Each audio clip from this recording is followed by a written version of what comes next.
Hi guys, this is Shayan Joel and welcome to my YouTube channel. So currently I am working as a software engineer at Techion and आज ये बहुत special video है। इस video में मैं बताने वाला हूँ कि आपको क्या क्या फॉलो करना चाहिए रेज्यूमे के लिए एंड आपका रेज्यूमे टेम्पलेट कैसा होना चाहिए, क्या क्या गलतियाँ होती है रेज्यूमे में। मैंने देखा है बहुत सारे रेज्यूमे, सीवी कैसा बनना चाहिए, कैसे होना चाहिए, सब कुछ मैं बताने वाला हूँ सीवी के लिए। तो चलिए शुरू करते हैं। एक्चुअली रिक्रूटर्स को 500 to 1000 रेज्यूमेज एवरीडे मिलते हैं, तो आपका जो रेज्यूमे होना चाहिए वो क्लीन कंसाइज होना चाहिए एंड आपको ये सब पॉइंट्स वगैरह फॉलो करना ताकि आपका जो रेज्यूमे है वो स्टैंड आउट करे। एक पेज का रेज्यूमे होना चाहिए, एक पेज से ज़्यादा नहीं होना चाहिए रेज्यूमे। तो ये एक चीज़ है जो काफ़ी लोग गलती करते हैं कि 2-3 पेज का बना लेते हैं। नहीं, एक पेज का बनाओ एंड उसको क्रिस्प रखो।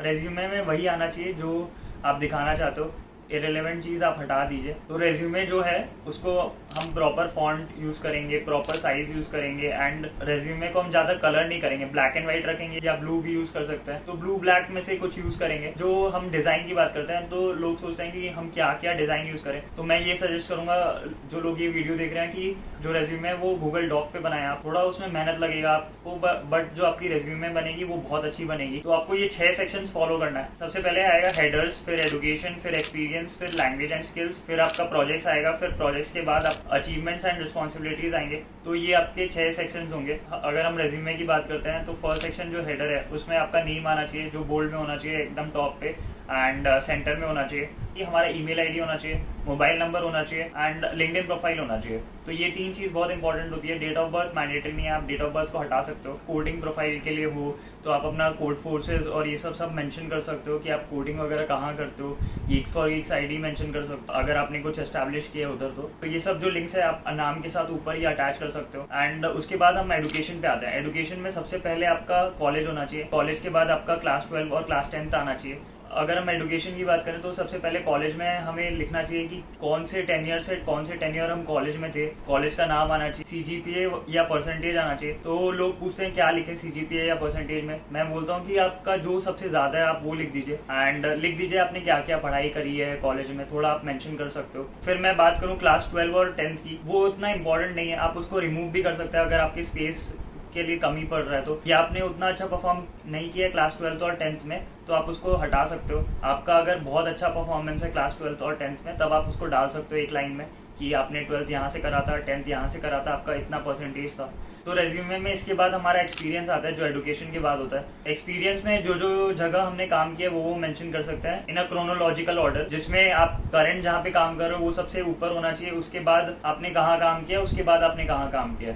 तो ऐसे क्रोनोलॉजिकल ऑर्डर में होना चाहिए। और आपका डेजिग्नेशन होना चाहिए जहाँ आप काम कर रहे हो, वो सब लिखा होना चाहिए रेज्यूमे में। टेन्योर लिखा होना चाहिए राइट साइड में कि आपने कब से कब काम किया है। जैसे आप देख सकते हो मैंने लिखा हुआ है कि मैं अभी SDE2 काम कर रहा हूँ टेकियन में एंड मैंने दिसंबर से स्टार्ट करा था। तो ये सब मेंशन्ड है। अब आप हर रेज्यूमे में मैक्सिमम आप 3 पॉइंटर्स दे सकते हो एक्सपीरियंस सेक्शन में। तो फर्स्ट में आप लिख सकते हो कौन कौन से टेक्नोलॉजीज पे आपने काम किया है ताकि वो इम्पैक्ट जाए। एंड सेकेंड सेक्शन जो आता है उसमें हम लिख सकते हैं कि हमने क्या काम किया है। एक प्रोजेक्ट लिख सकते हैं बहुत ब्रीफ में, उधर ये प्रोजेक्ट पे काम किया था या ये प्रोजेक्ट ओन किया था। थर्ड पॉइंटर में लिख सकते हो अगर आपका कोई कंट्रीब्यूशन इम्पैक्ट किया है या कुछ डिफरेंट था आपके उससे, लाइक 1 by 1 ये 3 चीज हर एक एक्सपीरियंस में लिख सकते हैं। तो एक्सपीरियंस में मैंने देखा बहुत गलतियां होती है। टेंस बहुत इंपॉर्टेंट है। तो जैसे अभी मैं प्रेजेंट टेंस में काम कर रहा हूँ तो मैंने लिखा है कंट्रीब्यूटिंग, वर्किंग, ये सब मैंने शब्द लिखा है। और अगर वो चीजें हो जाती है तो मैंने वर्ब लिखा है, कंट्रीब्यूटेड लिखा है या इम्पैक्टेड लिखा है। एंड आप ये ध्यान में रखिए जो ये 3 सेंटेंसेस दे रहे हो उसका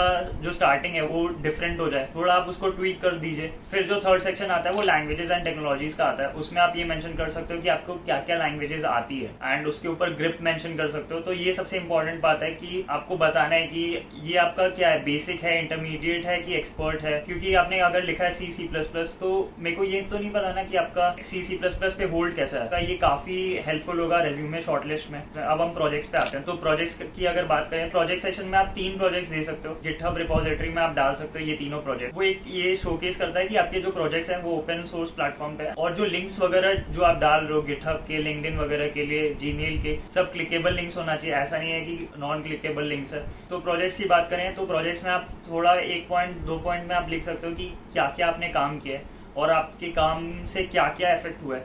तो ये हम लिख सकते हैं प्रोजेक्ट्स में। फिर जो सेक्शन आता है वो अचीवमेंट्स एंड रिस्पॉन्सिबिलिटीज का है। आप उसको हाईलाइट कर सकते हो जो जो पॉइंट्स आपने अचीव किया है या आप जो दिखाना चाहते हो कि आपने अच्छा ये अचीव किया है तो मैंने जो बहुत सारी गलतियां देखी है रेज्यूमे में, मैंने ये सब रेज्यूमे में गलतियां देखी है कि लोग हाईलाइट नहीं करते हैं इंपॉर्टेंट पॉइंट्स जो हाईलाइट करनी चाहिए।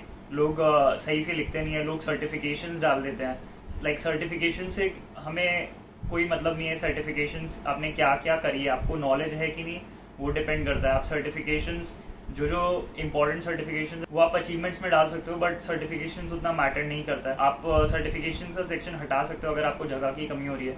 मैं देखता हूँ हॉबीज वगैरह भी रहता है, एड्रेस रहता है लोगों का, ये सब इंपॉर्टेंट नहीं है। आप ये सब आराम से हटा सकते हो। आपको क्या क्या लैंग्वेजेस पता है, आप ये भी हटा सकते हो। लाइक सब इरेलीवेंट है। अगर आप सॉफ्टवेयर इंजीनियर पोजीशन पे अप्लाई कर रहे हो और आपको हिंदी, इंग्लिश और जर्मन ये सब पता है आपको, तो ये सब इरेलीवेंट है आपके उस पोजीशन से। तो आप जिस पोजीशन के लिए अप्लाई कर रहे हो उस पोजीशन से आपको ट्वीक करना पड़ेगा आपको थोड़ा रेज्यूमे। जैसे अगर आप सॉफ्टवेयर इंजीनियर के लिए अप्लाई कर रहे हो तो सॉफ्टवेयर इंजीनियर जैसा उसमें लिखिए। अगर आप प्रोडक्ट मैनेजर जैसा अप्लाई कर रहे हो तो उसमें प्रोडक्ट मैनेजर रिलेटेड लिखिए। या आप कोई बिजनेस रोल के लिए अप्लाई कर रहे हो तो उसमें ये सब भी मेंशन करिए कि आपका प्रायर एक्सपीरियंस वो शोकेस करता है। आप कुछ इरेलीवेंट मत लिखिए। तो मुझे लगता है कि आप अगर ये सब चीज़ फॉलो करोगे तो आपकी रेज्यूमे काफ़ी अच्छी हो जाएंगी। अगर आपको कुछ दिक्कत हो रही है रेज्यूमे से रिलेटेड या कोई भी वीडियो से आपको रिलेटेड कुछ दिक्कत हो रही है तो आप कमेंट सेक्शन में बता सकते हो। मैं आपकी पूरी हेल्प करने की कोशिश करूंगा। होप आपको ये वीडियो पसंद आया हो और आप कमेंट सेक्शन में भी बता दीजिए आपको आने वाले और वीडियोज़ में क्या चाहिए, तो मैं वही लेके आऊँगा। अगर आप लोग ने यहाँ तक वीडियो देखा है तो आप ये वीडियो को लाइक कर दीजिए एंड अगर अभी तक चैनल को सब्सक्राइब नहीं किया है तो चैनल को सब्सक्राइब कर दीजिए और बेल आइकन को भी दबा दीजिए। चलिए मिलते हैं नेक्स्ट वीडियो में। Thank you guys.